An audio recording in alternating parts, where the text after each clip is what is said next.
On this episode of Our Garage, we got a whole bunch of projects to work on. We got 4 jet skis that we'll be tuning up and getting ready for the summer. We're finally saying goodbye to the PT Cruiser. The world's cheapest Ferrari has a tire that is refusing to hold air, and we have to get the jet boat out of the water so the dock can get a fresh paint job.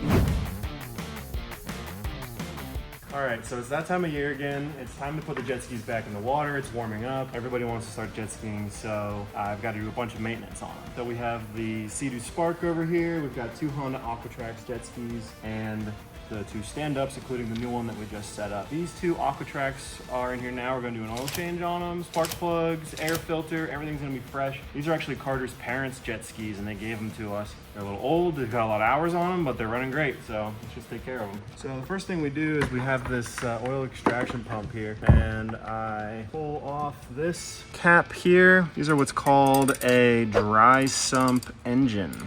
So the oil has to be extracted from 2 different locations. So this engine holds approximately 4.5 or 5 liters of oil. So this will have to come all the way up to here for 1 jet ski. And then that'll mean we got all the oil out of it. Next up, we're bringing out the world's cheapest Ferrari to fix up a tire that doesn't like to hold air. So we got the Ferrari here today. Tire's super flat, so I got it up on the jack. We're gonna take the wheel off and take it up to the garage and put it in the compressor up there and put some soapy water on it and see if we can find the leak.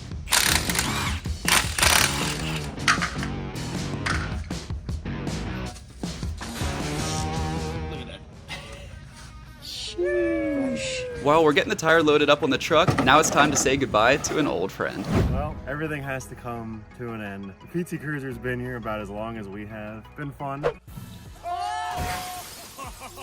Been scary. I think it was about time to get rid of it. We'd pretty much finished anything we could have done with it, so send her off, you know. The lizard lip guys are gonna be good to her. We'll get another one.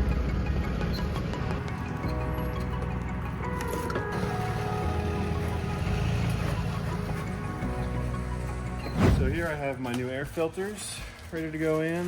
Honda air filters, 1 for each, as well as my Honda oil filters. So I'll pop those in while we wait for them to drain. So I just grab a pair of channel locks. Usually this works. Sometimes I gotta grab a different tool. All I'm trying to do is unscrew the old one. Oh man, I might need to get a different tool. Oh, there she comes. Like that, old oil filter. And just stick your finger in a little bit of the old oil, get it on that O-ring, and it pops right back on there. Super simple. And you go right about as reasonable, as tight as you can get with your hand, but you gotta show some restraint.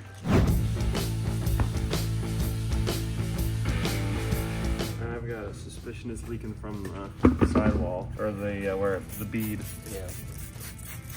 So we spray soapy water on these things because if there's a leak, it's gonna bubble up like crazy right where the air is coming out. But so far, we're not seeing anything. Doesn't seem like we have a leak, which doesn't really seem possible. Oh, right here. Oh, you see it? Yeah, there it is. It's coming around the wheel weight. So I bet you the tire's not seating right on that wheel weight. We're gonna let all the air back out of the tire. Now, this isn't really something I would do for a car that we cared much about, but since this thing's kind of cheap, let's see if I can get this bead to pop off. Carefully, it will fly up in your face. Yeah. I really wish I could get this bead to separate, but we may need to like really press on it. So I'm just gonna goop this in there and we'll call it a day to see if it works. I'm gonna just read the instructions for funsies. So the tire's not contacting this at all anymore, and I bet you it was just leaking around that. Yep. So honestly, I think all we need is just a little bit of this around that. We don't actually need it on like the bead itself.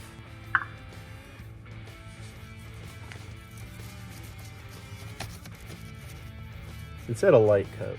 That's a light coat, right? Yeah, light enough. Light enough. All right, so jet ski season is about to start back up. We've got the 550 SX stand-up jet ski that Carter absolutely loves. We've got all the old retro stickers off of it. This thing's a little old, it needs a little bit of updating, so we peeled all the stickers off, gave it a nice polish. It's looking really nice. We're refreshing the entire ski, which includes all of these really cool looking stickers, including an all new swim mat in the back so that when you come up on it, you've got a nice fresh platform. The whole ski's gonna look brand new when we're done with it, so let's get right into it.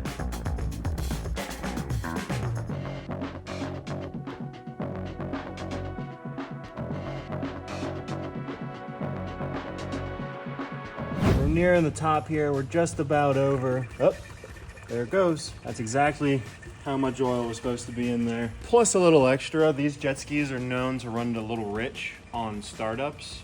So a little bit of fuel actually gets into the oil every time you start it up. So usually you'll end up finding a little more oil in it than when you first put it in. All right, so we got all the oil drained out of the first jet ski.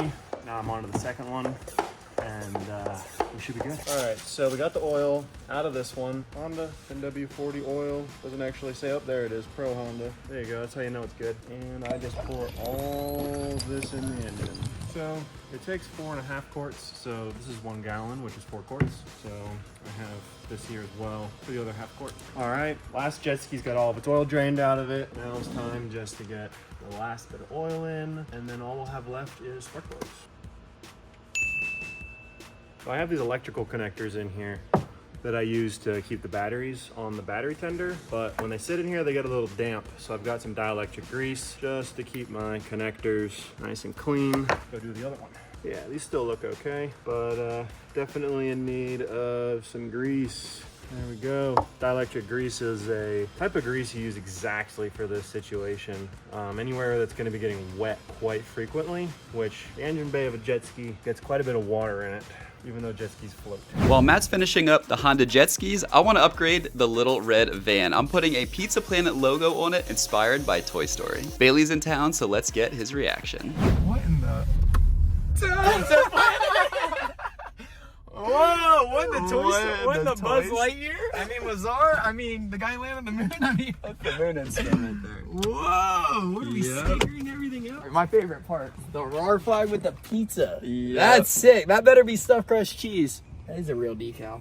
That is sick. It's not on the other side. Ah! He's got the butterfly wings ready to open. All right, so all the new stickers are on the jet ski, and it is looking sick. But we need a new mat because the mat that was on here was all peeling up. It was old. I mean, this jet ski was built in, 1992. You know, it needs a little bit of a restoration. So I ordered this mat kit for it, and it's gonna look awesome. I've got some contact cement here, quite a lot of it. We're gonna need a lot. Oh, it's a lot of Contact cement. And I'm gonna start gluing this up. What I think is going to be the order of operations is I'm going to glue in all of these pads, because there's pads that go in these 6 spots here. There's pads that go here and here, and then one pad that goes across the whole bottom. So I'm going to get all of those glued in and set up, and then we'll start actually putting on the mat.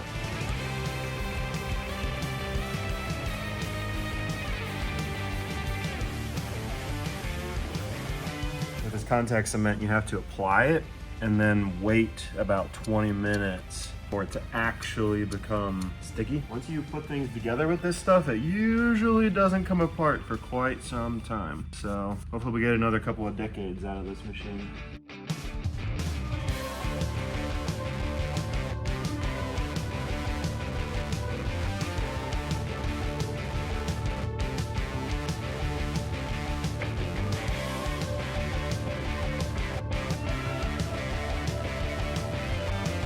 So we're just about done with all the maintenance on these. All that's left are new spark plugs. I've got these MGK laser iridiums. We're gonna pop those in. Super easy on these jet skis. Just pop these screws off. They hold the coil packs on. Undo a few electrical connections. Coil packs just pop out. They made maintenance on these jet skis really easy. You can see my anti-seize from when I did this last time, but they still look good, but it's about time to change them.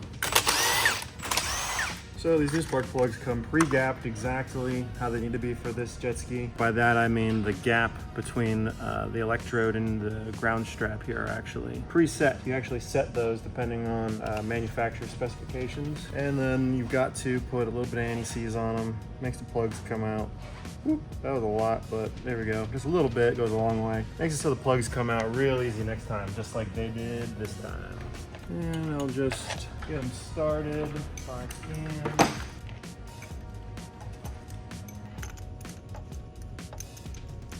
in. And the last one. Now we tighten them down. Once you get them about finger tight, it's about a quarter of a turn. It's kind of hard to say. I've got a bit of a feel for it over the many years I've been working on these sort of things, so it's kind of hard to say, but I usually kind of go finger tight and then roughly a quarter turn to what feels about right. And that's it. We just put everything back together. So these coil packs go back in. Super easy. Electrical connections go back on. Put the little bolts that hold the coil packs in. All right, now time to do all that again on that ski.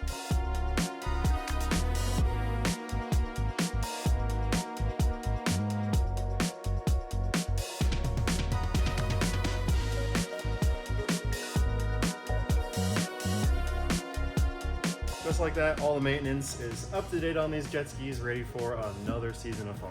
Not very promising looking. Did that stuff have to set first, or? They didn't say anything about that. Yeah. It says reinflate the tire, carefully check the leaks.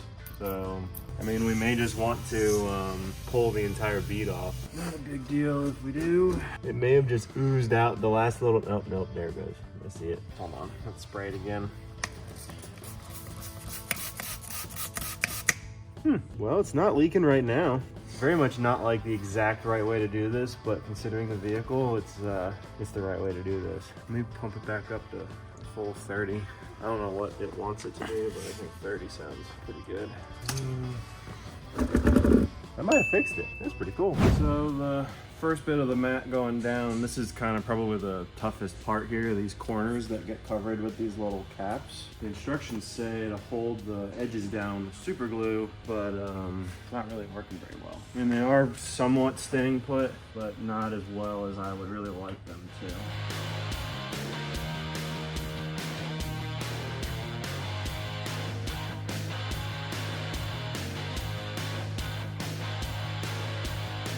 It is starting to go. It's very tough because it doesn't want to go around these corners and stick. So now I really understand why they say in the instructions to use super glue to get the corners to stay down. But this one here is starting to look good. This corner here looks a whole lot better now that this is on and holding it down. All right, so now the Hondas have their fresh oil, spark plugs, all that. They're good to go. They're in the water. We'll go play with them in a little bit. This last season sucked up a rock and totally destroyed the prop. So we're gonna go pop the old prop out, put an upgraded one in, and we'll go send it out to the lake. So when I work on these jet skis, it's kind of convenient to leave them on the trailer because I'll actually put the trailer up on the lift. Makes it a little easier to work on the jet drive.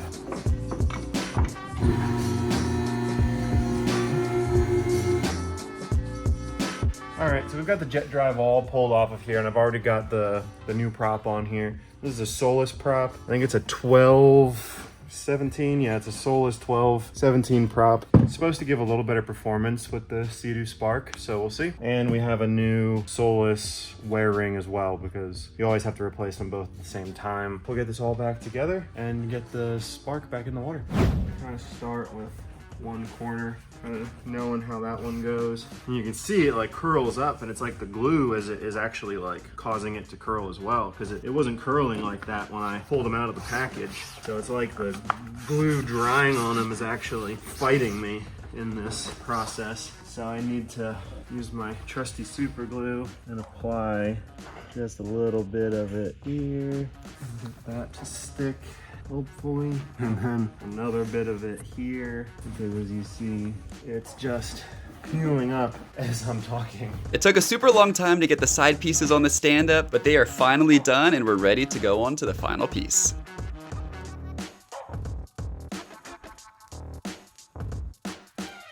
It's looking pretty good. A couple of corners need a little bit of extra attention, but coming along.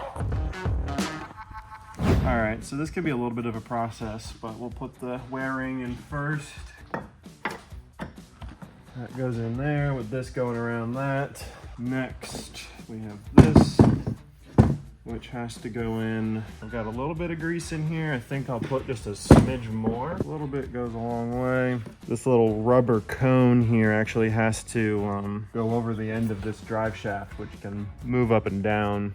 So it's a little tricky to get it lined up the first time. And I'll take just a little bit of it and put it around the end of this drive shaft. I have to align this here with that, hold this out of the way, and then get this to go into there, all while holding the drive shaft up. So wish me luck.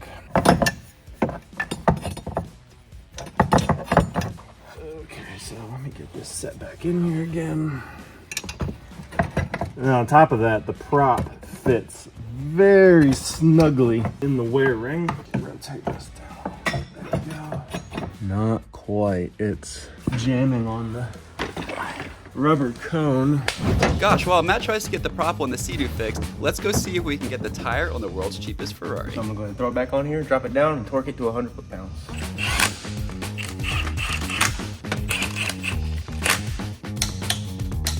Oh, so if you go in a complete circle, just in order, a lot of times it'll be like out of line, so you want to go around evenly. So you want to go like from here to here to here to here to here, kind of in a star pattern, so it like gets the wheel on there flush instead of maybe offset a little bit. And then once they're all tight, then you want to go around in a circle and just double check each one by clicking it one time.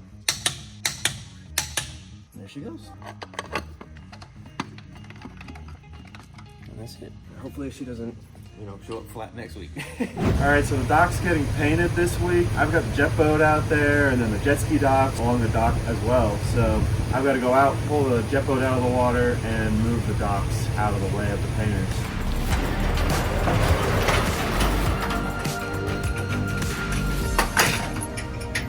So we'll put this trailer in the water, and then we'll walk over to the dock and use the jet boat to actually push the jet ski docks over against the shore so we can tie them up. And then we'll bring the boat on the trailer, pull it out of the water.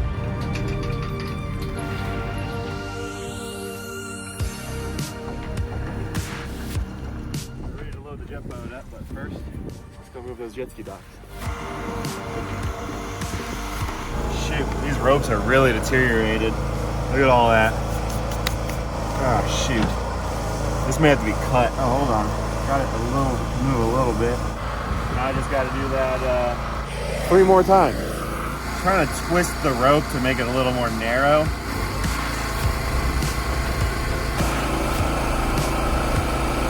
Now that we've got the dock untied, it's time to hop in the jet boat and give it a little nudge to push it to the shoreline.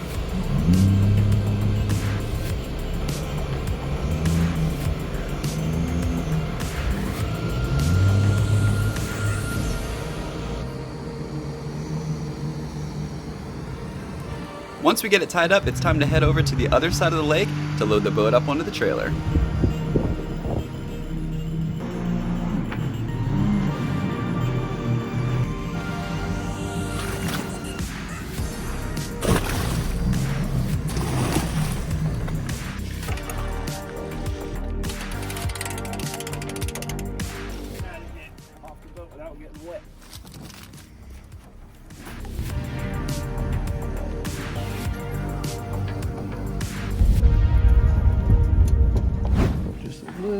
Bit more of this to try and get it to flip over that a little better.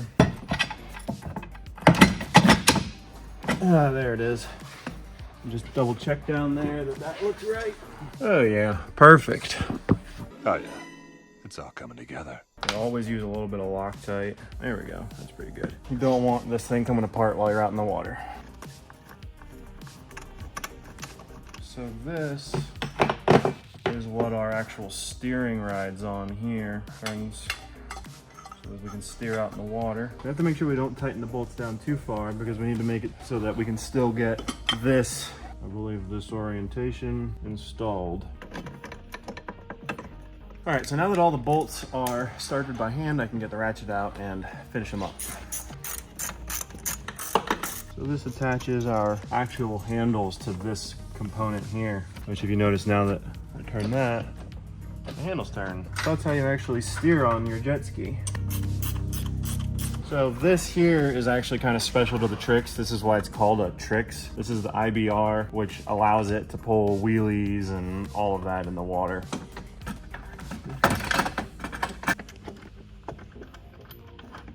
This is what connects to our cable that actually moves this up and down. And that's electronically controlled.